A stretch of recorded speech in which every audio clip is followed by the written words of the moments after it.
우리는 이번 경기에서 아스날의 전방 압박 구도를 이해해야 합니다. 또한 미넨의 대응을 어떻게 대처했는지도 살펴봐야 합니다. 그리고 주목할 점은 센터백들의 비정상적인 포지셔닝이 눈에 띄었습니다. 양 팀이 이를 어떻게 역용했는지가 핵심 포인트였죠. 그럼에도 아르테타는 성과를 냈고 콤파니는 그렇지 못했습니다. 그렇다면 미넨과 아스날은 무엇이 달랐을까요? 아스날이 전방에서 수비한 시점부터 살펴보겠습니다. 아르테타는 전방과 후방 모두에서 높은 완성도의 수비를 보여줬습니다. 전방에서는 4-4-2 압박으로 미넨의 초기 빌드업을 막으려 합니다. 에제는 전방에서 메리노의 수비 파트너로 합류합니다. 두 선수는 센터백을 압박해 빌드업 방향을 유도했습니다. 하지만 미넨은 후방에 노이어가 있습니다. 그는 항상 패스 옵션이 되었고 센터백 둘은 더 넓게 벌어질 자유를 얻었습니다. 이 지점에서 메리노와 에제의 포지셔닝을 보면 아르테타의 의도를 읽을 수 있습니다. 일반적으로 두 선수는 좁게 서서 중앙 공간을 차단합니다. 그리고 넓은 지역에 있는 센터백에게 전달되면 사선 압박으로 미넨의 불리한 상황을 만들 수 있습니다. 물론 이 방식이 완전히 사라진 것은 아닙니다.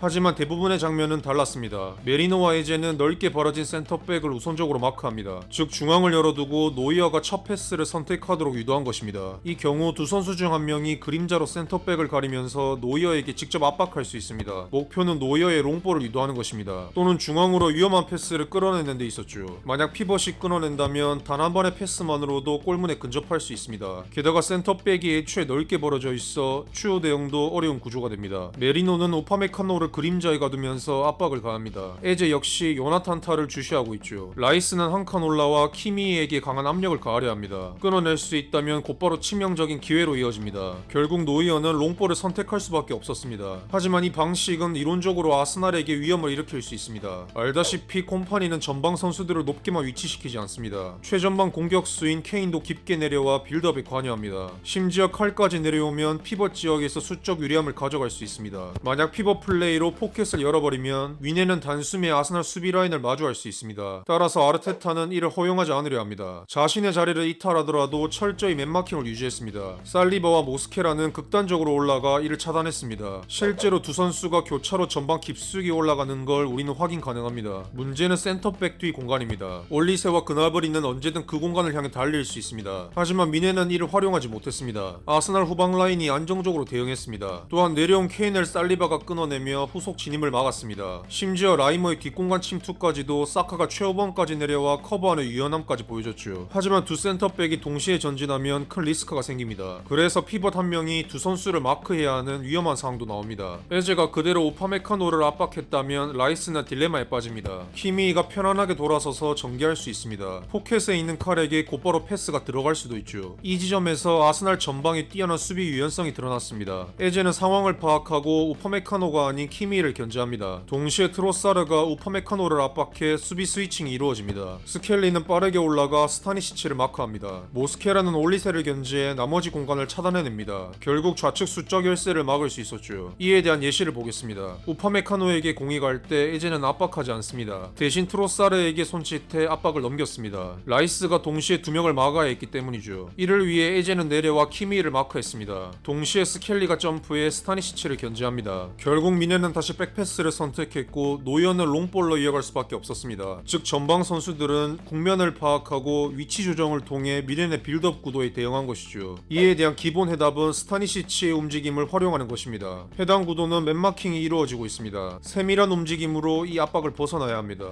우선 오파메카노가 전진할 수 있도록 키미가 내려와 라이스를 끌어냅니다. 그 다음 스타니시치는 측면에서 하프 공간으로 이동합니다. 이 움직임은 두 가지 이점을 만듭니다. 첫 번째는 올리세에게 연결되는 경로가 열립니다. 두 번째는 칼을 마크하던 모스케라를 자신에게 끌어올 수 있습니다. 따라서 공이 올리세에게 전달되면 스타니시치는 배후 침투로 모스케라를 바깥으로 유인합니다. 칼이 자연스럽게 공을 받을 공간이 생기고 전진할 여유도 확보됩니다. 캡처 장면을 통해 살펴보겠습니다. 우파메카노의 전진 공간을 만들기 위해 키미는 순간적으로 내려와 라이스를 끌어당깁니다. 이후 스타니시치는 안쪽으로 좁힙니다. 직선 패스 루트를 열고 모스케라를 자신 쪽으로 유도하기 위해서죠. 그리고 올리세에게 패스가 들어가는 순간 스타니시치는 돌아뛰며 모스케라를 바깥으로 끌어냅니다. 그 결과 칼에게 패스 각도가 열렸습니다. 그는 아무런 견제 없이 볼을 운반할 수 있었습니다. 즉 스타니시치의 세밀한 움직임이 다른 선수들에게 공간을 만들어준 것입니다. 하지만 특정 움직임에는 반드시 양면성이 존재합니다. 이 패턴이 반대로 마두에케 역전골의 시발점이 됩니다. 에제가 오파메카노를 압박하는 순간 스타니시치는 중앙으로 좁히며 동일한 패턴을 시도합니다. 올리세가 내려오면서 앞서 설명한 구조가 다시 만들어집니다. 그러나 패스 실수가 나오면 나오며 라이스가 공을 끊어냅니다. 문제는 그 다음 수비 전환에서 발생했습니다. 스타니시치가 좁히고 우파메카노가 측면에 있었기 때문입니다. 결국 칼라피오리의 크로스를 막을 선수가 중앙에 없었습니다. 그 결과 마도에케의 역전골로 이어졌죠. 즉 풀백의 유연성은 압박을 풀어내는 수단이 될 수 있습니다. 하지만 수비 전환 시 위험을 만들 수 있는 명확한 사례였습니다. 아스날이 더욱 뛰어났던 부분은 후방에서 보여준 4-4의 수비 블록의 견고함입니다. 그들은 컴팩트한 간격으로 미넨 초기 공격을 무력화했습니다. 미넨 선수들이 라인 사이에 위치해도 중앙 볼 투입을 철저히 차단합니다. 심지어 측면으로 전개될 때도 전체 블록이 함께 이동해 공간을 압축했죠. 케인이 내려와 숫자를 늘리려 했지만 공간이 워낙 좁아 수적의 효과가 거의 없었습니다. 또한 전방과 마찬가지로 후방에서도 수비 스위칭이 매우 뛰어났습니다. 강한 중앙 블록을 공략하려면 빠르게 측면으로 전개해야 합니다. 이처럼 라이머의 언더래핑은 수비맨들을 측면으로 끌어낼 위험이 있습니다. 하지만 에제와 메리노가 애초에 깊은 라인을 유지했습니다. 에제가 진영을 파악하고 수비맨디의 자리를 커버합니다. 중앙에 혼자 남은 라이스를 자연스럽게 보조했죠. 모스케라가 바깥으로 끌려갈 때도 마찬가지입니다. 라이스와 수비맨디가 후방까지 내려와 커버 플레이의 기본을 정확히 수행했습니다. 하지만 아스날은 수비 블록을 형성한 뒤 그 자리에만 머물지 않았습니다. 정확한 압박 타이밍으로 미넨을 계속 밀어냅니다. 덕분에 수비 라인을 점점 끌어올릴 수 있습니다. 이는 팀 전체가 아래로 가라앉는 구도를 막아줍니다. 따라서 키미이는 종종 후방으로 내려와 안정감을 더해줍니다. 아스날의 압박 효율을 떨어뜨리려 했죠. 또한 그는 블록 중앙을 관통하기보다 라인을 넘기는 패스를 통해 성과를 만들어냅니다. 여기서 스켈리의 바디 포지션은 괜찮았습니다. 공이 바깥이 아닌 안쪽으로 떨어졌기 때문입니다. 하지만 낙하 지점을 정확히 파악하지 못했습니다. 경합 상황에서도 소극적이었죠. 결국 이 장면은 실점으로 이어졌습니다. 여기에 더해 스켈리는 신체적으로 미완성된 모습도 드러냈습니다. 칼과 올리세에게 각각 한 번씩 밀리며 위험한 장면을 허용하기도 했죠. 후반전에 아스날은 수비 방식에 변화를 줬습니다. 메리노는 더 이상 센터백을 압박하지 않았습니다. 그는 한 칸 내려가 피벗을 마크합니다. 대신 교체 투입된 마두에케가 전진해 우파메카노를 견제했습니다. 이처럼 아스날은 중원에 3명을 유지하면서 전방 압박까지 함께 노렸습니다. 이는 미넨이 중앙 장악을 위해 다수의 선수를 배치했기 때문이죠. 그러나 스타니시치에게 한 번에 전달될 위험도 존재합니다. 즉 중앙을 보호하고 측면을 열어두는 구조입니다. 이를 막기 위해 스켈리가 점프에 압박했고 후방 수비가 커버하며 위험을 상쇄했습니다.